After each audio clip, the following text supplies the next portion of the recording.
through. Hopefully we'll get the spam today. We did the essay, we did Hawaii.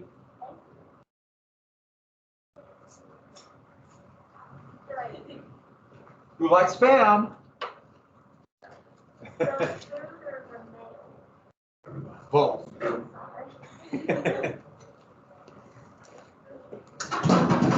And what queen was this? Good. Yeah, Lily Ukalani. And I know I butchered it a little bit, you have heard it.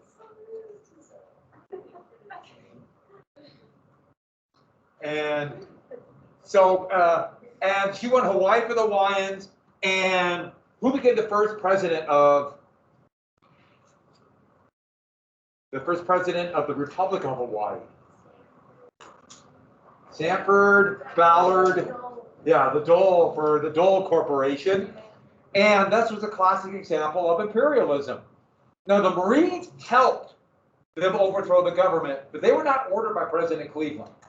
But what president would annex Hawaii? Yeah, make it a colony. So, like, for example, on December 7th, 1941, when Japan attacked Pearl Harbor, it was a military base on a colony. The whole thing was an imperial war. What did they want? They wanted to take colonies from the U.S., Britain, the Netherlands, and things like that. The whole thing was an imperial war. Europe? Okay, we'll get to that. A little different. And something else. I forgot. Oh! I do not want to forget to tell you this. I have a review list. We have to have a test next week. The review list for the test. I have it about half done, and I'm kind of going through it. I will post it, and I'll try to put asterisks on there for potential short IDs. And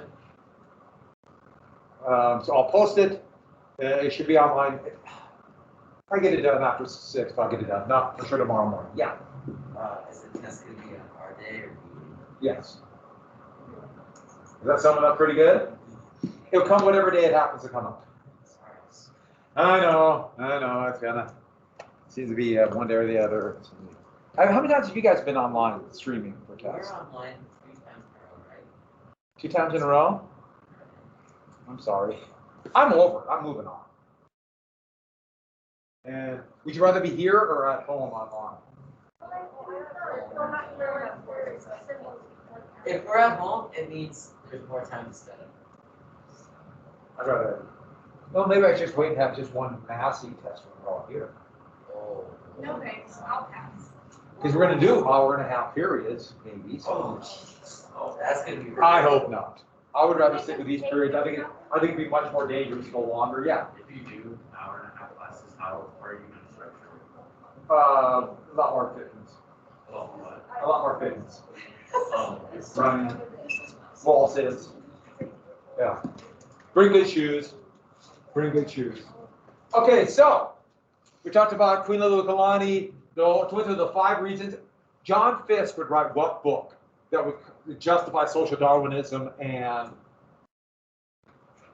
hierarchy of races. Sorry, this thing was. Okay, so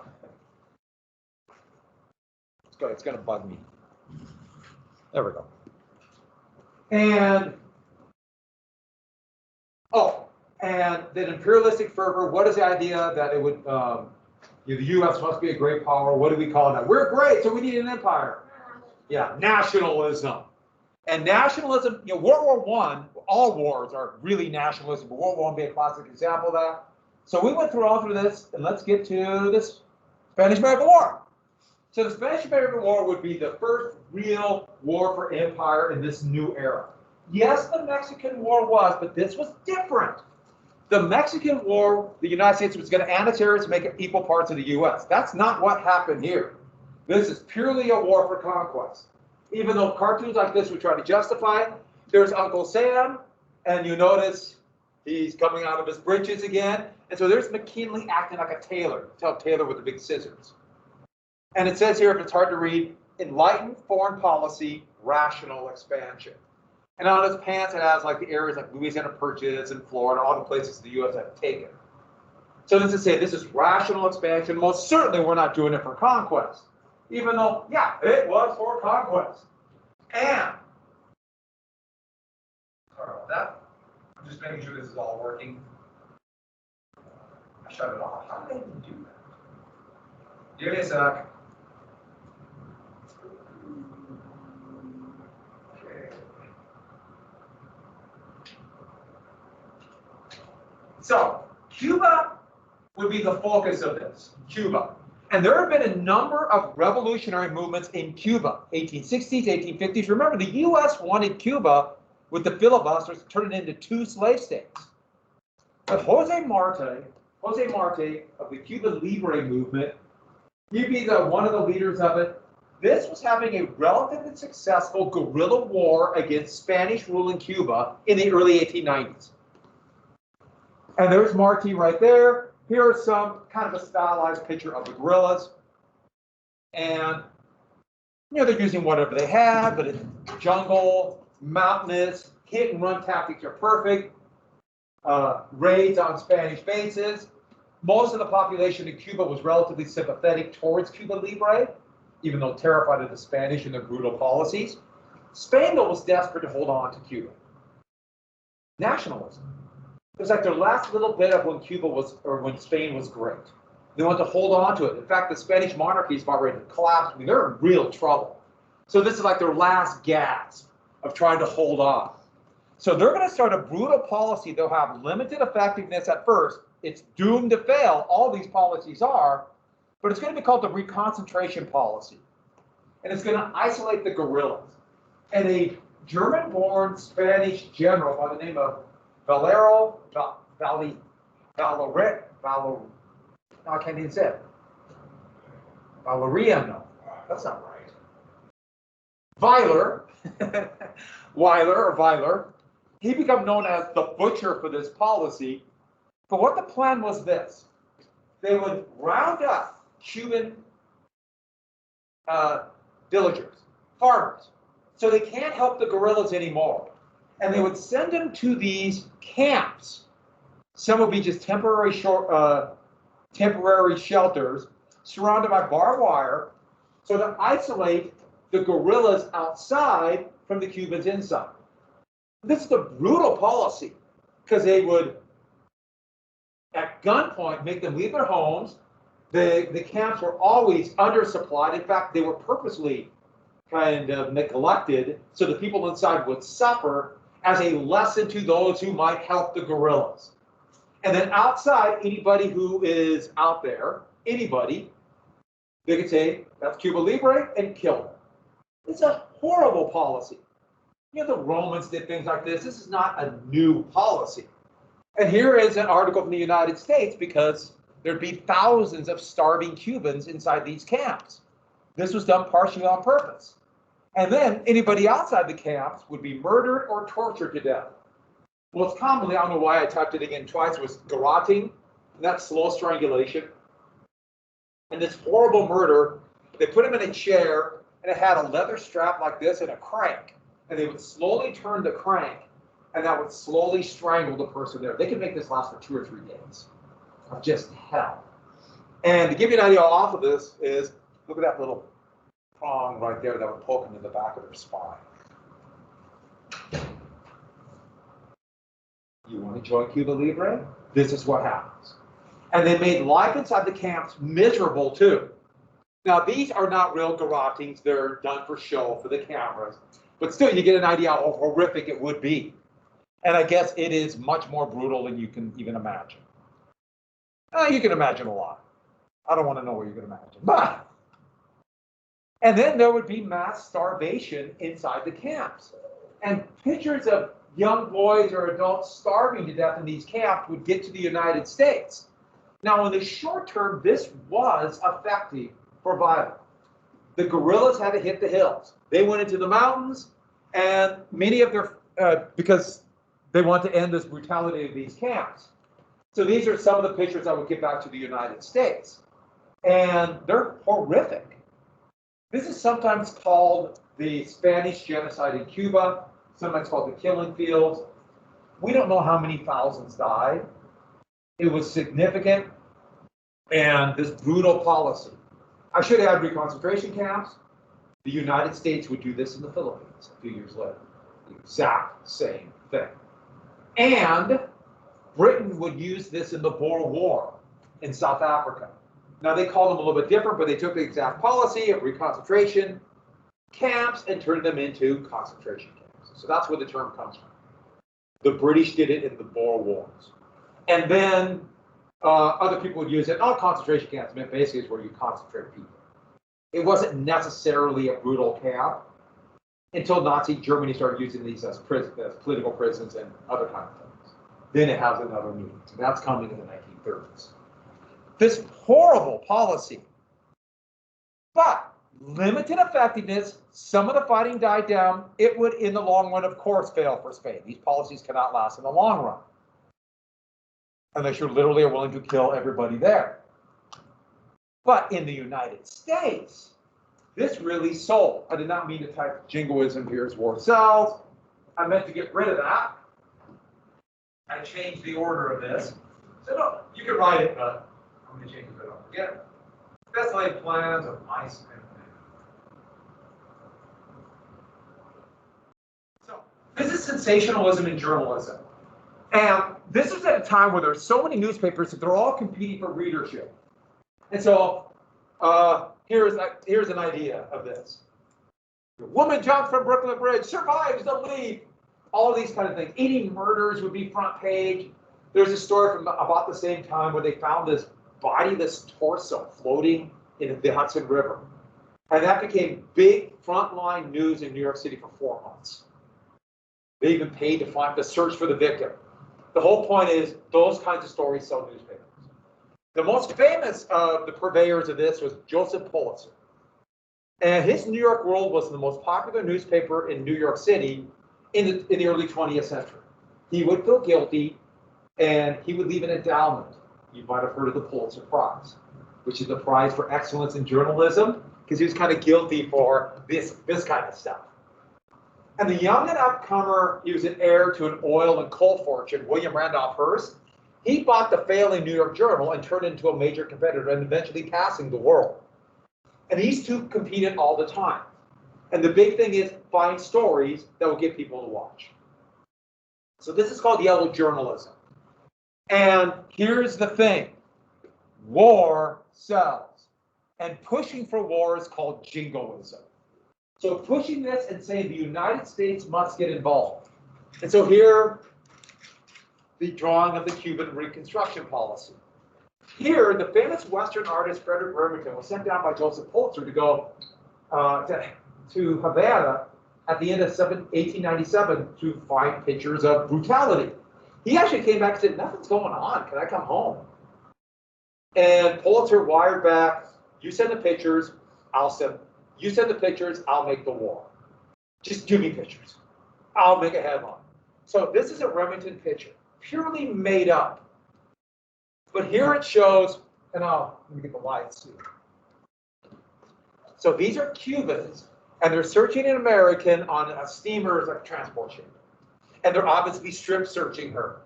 And does that picture remind you of something from yesterday? Remember that picture of the hierarchy of race? And how she's white and pure in the middle, surrounded by leering people in the shadows? It's the same kind of idea, because it's implying something horrible is about ready to happen. Look what they're doing. If they're willing to do that to Americans, what are they doing to the Cubans? This is completely not true, completely made up garbage. But it was effective. It got people's attention. Good example of yellow journalism right there. And it happens all the time now. The newspapers are not as big a deal, but if you even look at anything of news on the internets, it's all yellow journalism, I think. And on TV news, local television news, the story is, if it bleeds, it leads. Literally, that's it. So any accident or murder is right the first thing they do on local TV news. Why? Because that's sensational and people watch. We can't help it. They do it here too. Oh, you don't need to write this down. Only reason I put this up here is yellow journalism comes from, you started doing color cartoons in the 1880s. And the most famous cartoon was called The Yellow Kid. Here's the Yellow Kid. And it was such a big deal at the time, they named that new journalism after this. And I have no idea what's going on. It's something, it's supposed to be Nero, and there's a goat, and there's a hot pants. You know what hot pants are? Don't do this. You put a rag on the back of someone's pocket and light it on fire. Ha ha! Okay, so.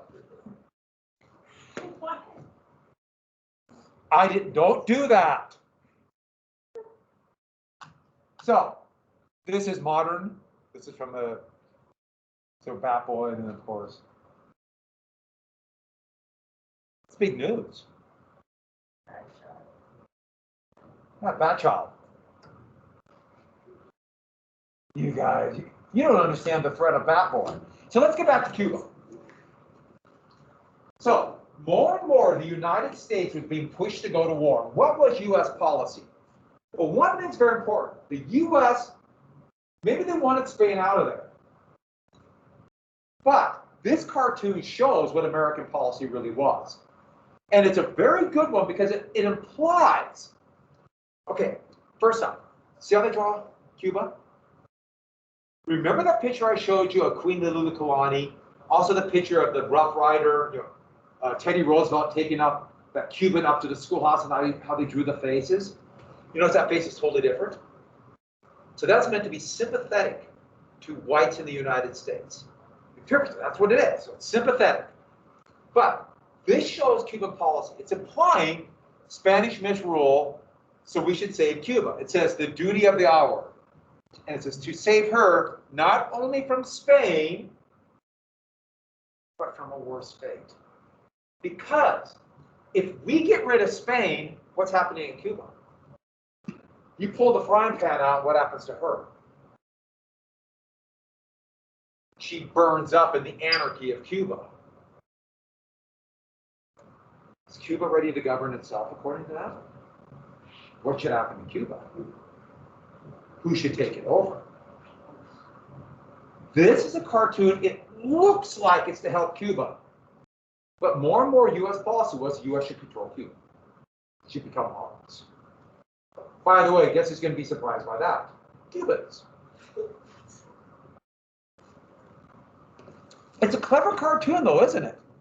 Don't forget how they draw her face. So, in early 1798, the Spanish ambassador to the United States, and you don't have to write down the long letter, but this is what he wrote in, so you don't need to write this part down. The Spanish ambassador to the United States sent a telegram over the wondrous new transatlantic telegraph line to Madrid. And in it, he was complaining about McKinley.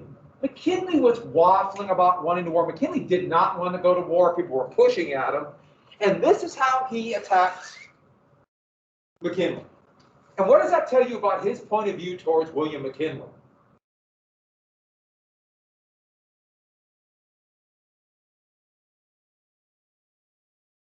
And by the way, remember, jingles mean people want war. McKinley is weak. McKinley is ineffective. McKinley is kind of dumb. Well, the telegraph operator at the Western Union Station was taking bribes from the New York World. And he sold it to the New York World, and this was published in the paper. And people in the U.S. just went nuts. How dare the ambassador from Spain attack the President of the United States? How dare they? Remember I showed you that stuff about him from 1896? A lot of Americans thought McKinley was kind of an idiot. In fact, McKinley's own Undersecretary of the Navy, Teddy Roosevelt, said William McKinley did not have the backbone of a chocolate eclair. Which sounds pretty good, right? Who likes eclairs? Who's had an eclair? Oh, if you haven't, you've missed out. They're good. Pastry stuff in there. Oh, it's good. Good stuff. No, shouldn't have said anything. We can criticize our president, but you can't. He's our idiot. He's not yours. And that infuriated people in the United States. Now, what does McKinley have to do? He's got to act tough. He's got to act like, I won't stand for this. So in early 1898, McKinley sent the elderly battleship, the USS Maine. It's one of the first steel armored battleship, but by 1898, it was obsolescence, is the term. Just about ready to be too old. So this is just a show of force. Look how tough we are, this old battleship. Coal-powered, sat in Havana Bay, basically just to intimidate the Spanish. McKinley didn't necessarily want war. He's hoping maybe the Spanish would just give up Cuba. But then what happened to the Maine? It blew up. The Maine exploded in Havana Harbor. Now, all we know, when they got back to the United States, it exploded in Havana Harbor. But this is February 1898. But look what the New York Journal, Pulitzer's paper. Destruction of the Maine was the work of an enemy. Roosevelt convinced the ship was not an accident. Heck, we'll give a $50,000 reward. By the way, you can still earn that because, of course, it was just a gimmick for the newspaper. And look what this drawing shows. Can you see it? That's supposed to be an underwater mine. The Maine was exploded by an enemy, and we all know who that enemy was. Sweden. Spain. They have one of those. Look at the hair or the world. Look at the journal. They actually show explosion. They show bodies coming off it. Main explosion caused by bomb or torpedo. Absolutely convinced it was the work of an enemy. Look at the flaming body in there. Over 250 sailors would die. And what happened to the Maine? What happened? To this day, we're not sure. It was almost certainly an explosion in the coal bin. Coal is really volatile in the dust and in enclosed settings. If a spark hits, it can explode. This was a problem with coal-powered steam engines for the entire 19th century. That's almost certainly what did it.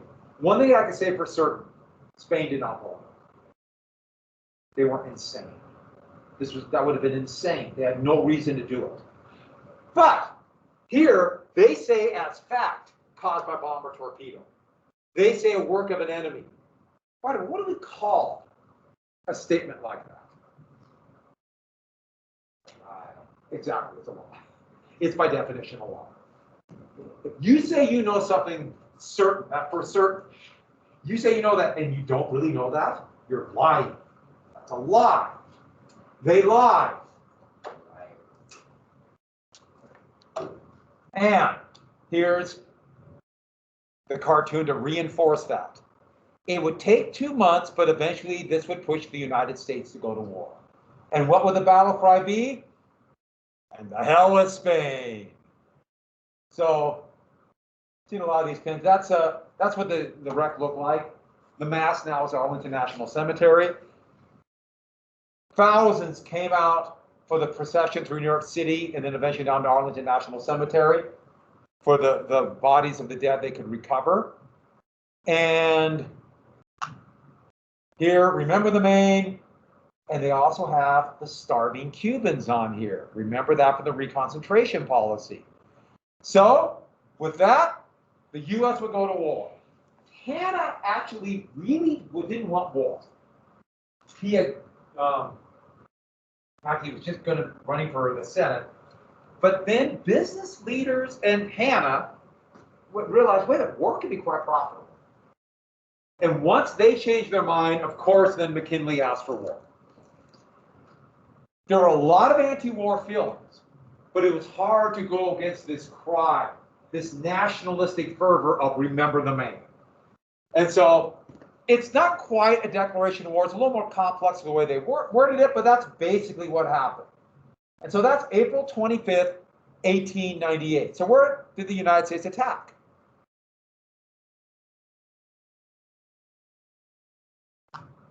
There's Theodore Roosevelt. He's the Undersecretary of the Navy. And he gave the order. He would take full credit for this. But he gave the order for the first attack on Spain.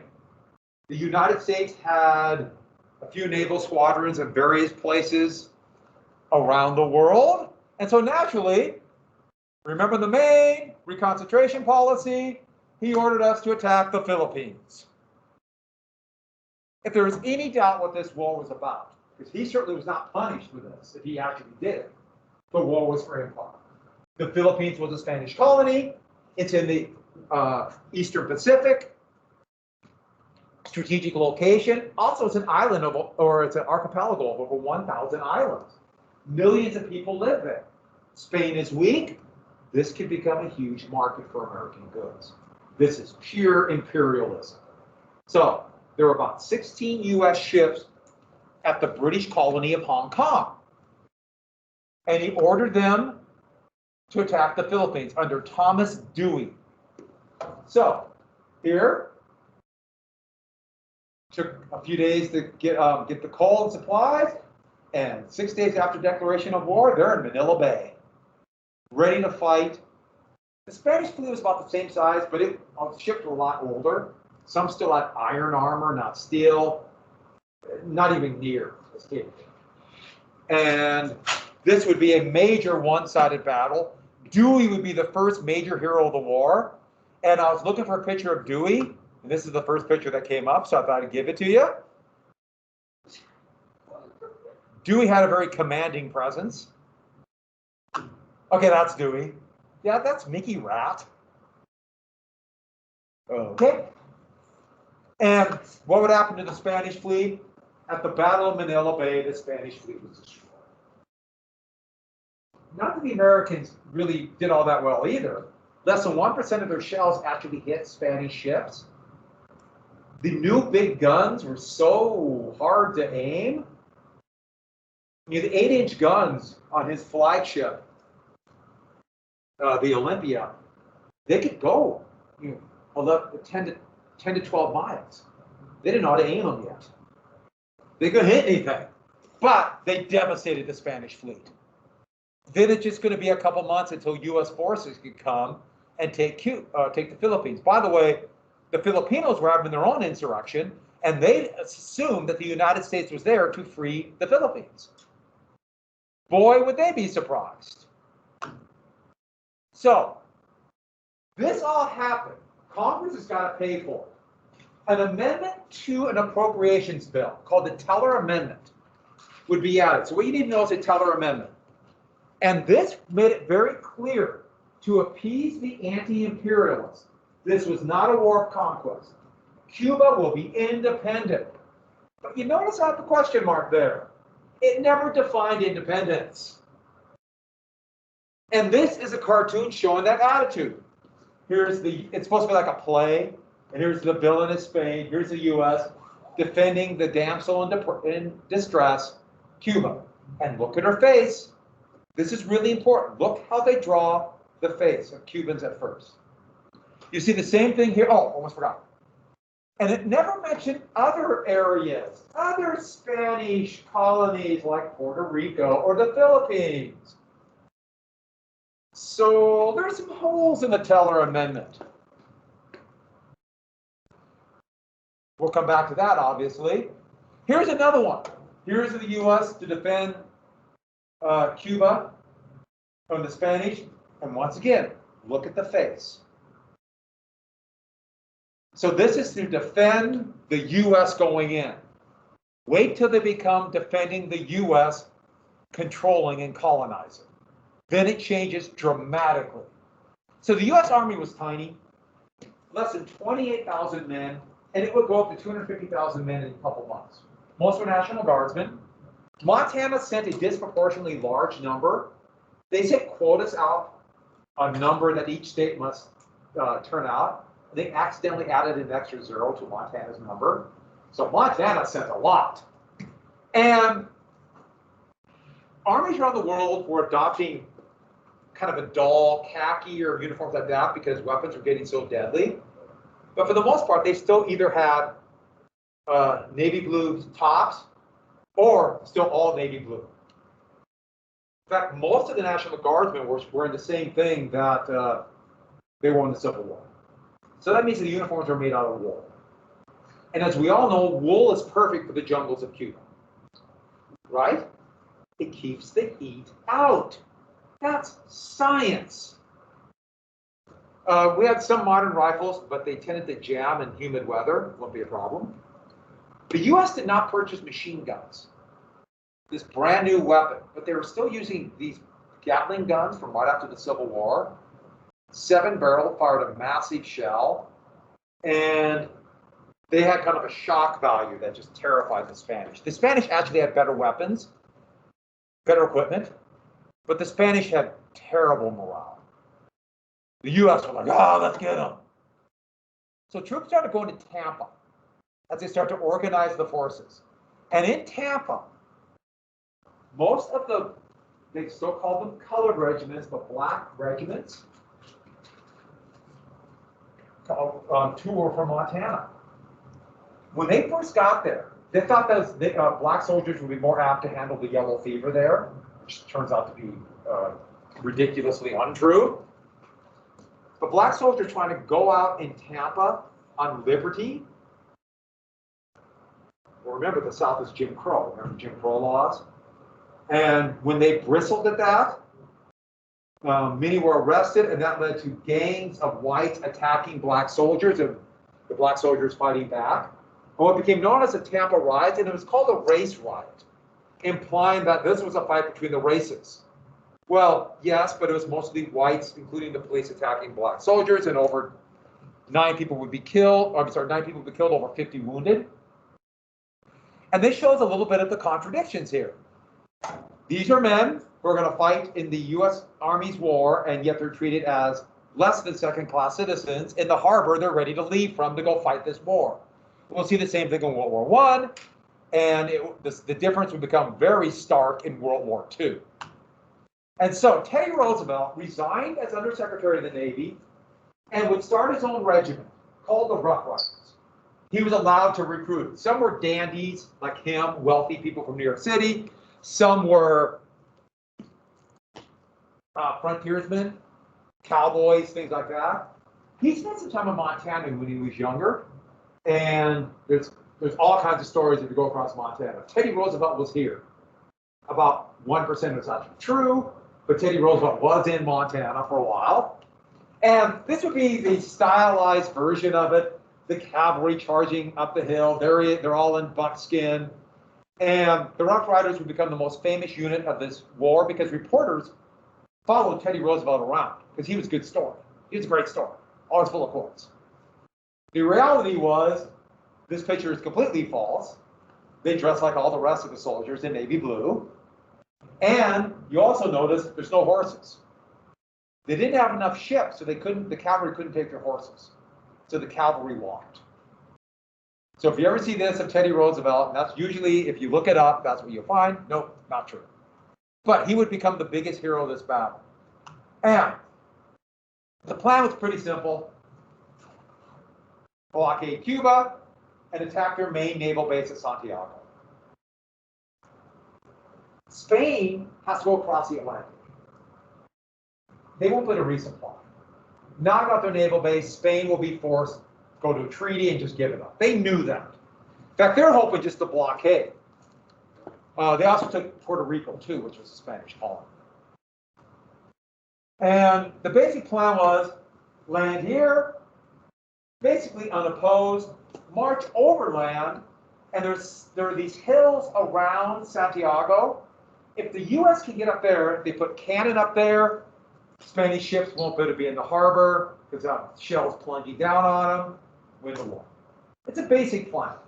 And the U.S. has a great advantage of morale, and at the spot they have more troops. And so they landed here. This was kind of a disaster. For example, they didn't have enough boats, big rowboats called whale boats, to get the horses in. So the horses they did have to pull the supplies and artillery. How did they get them ashore? They swam. Exactly. They had men with bugles on the shore blowing the bugles. The thought was, well, they bit army horses, at least some were army horses, so they would all follow to the bugles. So then they pushed them overboard. Some decided instead to go to Venezuela, poor horses. Maybe they made it. Let's hope for the best. But it was a disaster. Fortunately, the Spanish wanted nothing to do with it. The men just did not want to fight. They were draftees and not very anxious. Here's a couple pictures of U.S. forces advancing overland. There's a few horses here, but they probably weren't actually there. They're just for the picture. But this is how they're equipped. You notice they have their supplies in a blanket around their shoulders. The backpacks were awful, miserable things. They just ripped apart their shoulders. So, but the most famous of the hills that had to be taken was San Juan Hill. And San Juan Hill had its citadel on top. If the U.S. could take that, Santiago would fall. And Teddy Roosevelt and the Rough Riders would take credit for taking San Juan Hill. Teddy Roosevelt would be talking San Juan Hill, and they would chant it out when he was running for governor and then president. But this contemporary watercolor shows the reality. The Rough Riders were actually on an adjacent smaller hill called Kettle Hill, which they did take with some hard fighting. The main citadel was taken by somebody different. Two of the so-called colored regiments took it. You can see by the picture. Yet they got no credit at all. It was Roosevelt. Remember what I said, this is the most racist time in history. The Spanish did put up a good fight, but for the most part, they wanted nothing to do with this. And this would be a postcard that they would paint afterwards, and these became like a really big deal. And this shows the citadel in San Juan Hill. And you get an idea of how badly damaged it was when they finally took it. Once San Juan Hill fell and the other hills fell, the Spanish were doomed. And this would eventually end the war in Cuba. Now I know what you're thinking. Wait a minute, I want to see a live action version of this. Remember Thomas Edison? In New Jersey, he realized this would make me big money. So he reenacted the Rough Riders. El Caney is near, that's Kettle Hill. So here is a very realistic look of Cuba in the forests of New Jersey. Here are the Rough Riders. Now, they'd show these in vaudeville theaters, and they'd be playing like piano in the background. And when they fired, everybody just went, ah, like that. It was so exciting. And then, here they come. And then there's more. It's basically this about 3 times.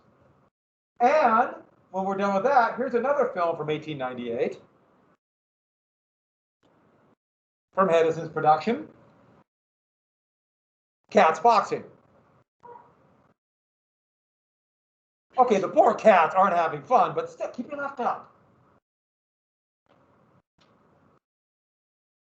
Yeah, that's from 1898. John Hay, the Secretary of State, would call this the splendor of the war. You don't need to know the exact numbers. I put this up there to know that 385 Americans died. That's how many Spanish soldiers died. But look how many died of disease. That's how many died of disease. And we're not even to the main part of the fighting.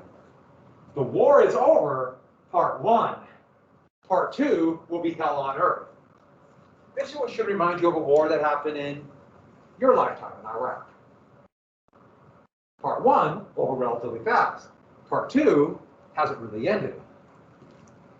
Actually, part 2 kind of ended, part 3, part 4, part 5 is still going on. So, all you need is about the disease. And you know what the biggest killer was? Food poisoning. Food poisoning killed over half of the soldiers. In the jungle, they mentioned the petrified meat. Did you remember that part? They said, in slaughterhouses, if sales were down, they would take meat they couldn't sell and stick in the basement. Not refrigerated, just stick in the basement where it kind of petrified. When the war began and the U.S. Army called for food, they took that rotten meat, ground it up in a hopper, added some various colorings and things, and sold it to the Army. Remember, I got to tell you one story about that tomorrow. You won't be here, but at home, remind me. If you have any questions about the jungle, go and turn them in. Don't forget your registration, please, if you didn't get yours in. Do not forget that.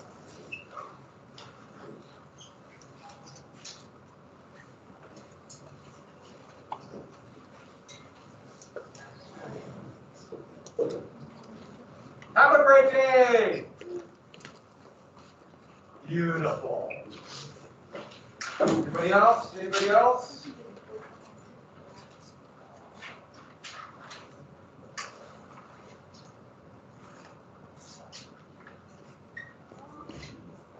So this is the Korean good mouse. What do you think? Does it look good on me? Looks good. It's great. It's supposed to be 94% effective. I'm trying. It's a little weird. Paper mouse. Get in there. Let's go. We got work to do.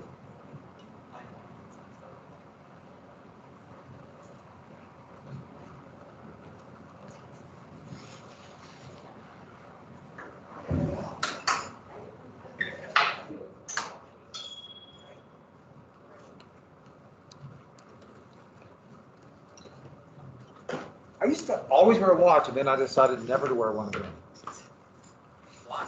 I don't know. I just got tired of it.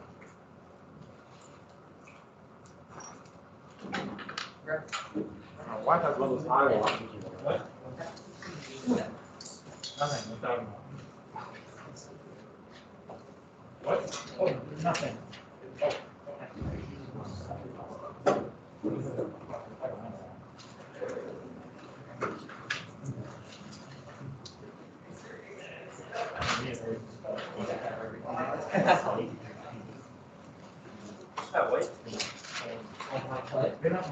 Let's go!